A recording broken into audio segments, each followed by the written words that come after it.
সাত সকালে অবাক কাণ্ড উত্তরপাড়া এসআইয়ের আতঙ্কে বটগাছে মহিলা, ঘটনাস্থলে পুলিশ। কেউ বলছেন উত্তরপাড়ায় যেভাবে দিনের আলোয় গাছ কাটা পড়ছে সেই প্রতিবাদে, কেউ আবার বলছেন এসআইয়ের ফর্ম ফিল আপ হয়নি সেই আতঙ্কে, কেউ আবার বলছেন মানসিক অসুখ।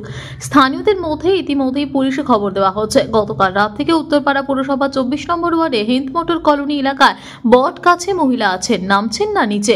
খবর পেয়ে ঘটনাস্থলে উত্তরপাড়া থানার পুলিশ। বটগাছে কি দেখছো? একটা মহিলা ওখানে বসে আছে, যাচ্ছিলাম রাস্তা থেকে, একটা মহিলা দেখছি গাছের উপরে উঠে বসে আছে, এসআইআর করে বলছে। আর ও বলছে ফর্ম নিয়ে এলেই কাউকে মারবে। আমরা ওকে জিজ্ঞেস করছিলাম পিনকোড থেকে এসছে, পিনকোড। তো ও বলছে যে এসআইআর নিয়ে ভয় আতঙ্কে আছে, ফর্ম নিয়ে এলেই কেউ ওকে মারবে, এরকম কোনো বিষয় হয়ে গেছে। আপনি দেখুন ওখানে গিয়ে। হ্যাঁ, মানে এমনি বলছে, কি বলছে জিজ্ঞেস করলেন? আবার কথা বললে? আবার কথা বললেই বলছে লাঠি দিয়ে মারবো, এসআইআর ফর্ম নিয়ে এলে মারবো, এরকম খালি বলেই যাচ্ছে। পুলিশকে খবর দেওয়া হয়েছে? হ্যাঁ, পুলিশকে খবর দেওয়া হয়েছে, এক্ষুনি বলা হয়েছে। আচ্ছা আচ্ছা, আপনি কি এই এলাকার বাসিন্দা? হ্যাঁ, আমি 21 নম্বর ওয়ার্ডের বাসিন্দা, আমি এখানে আসি। আপনার নাম? আমার নাম সাগর দাস। আচ্ছা।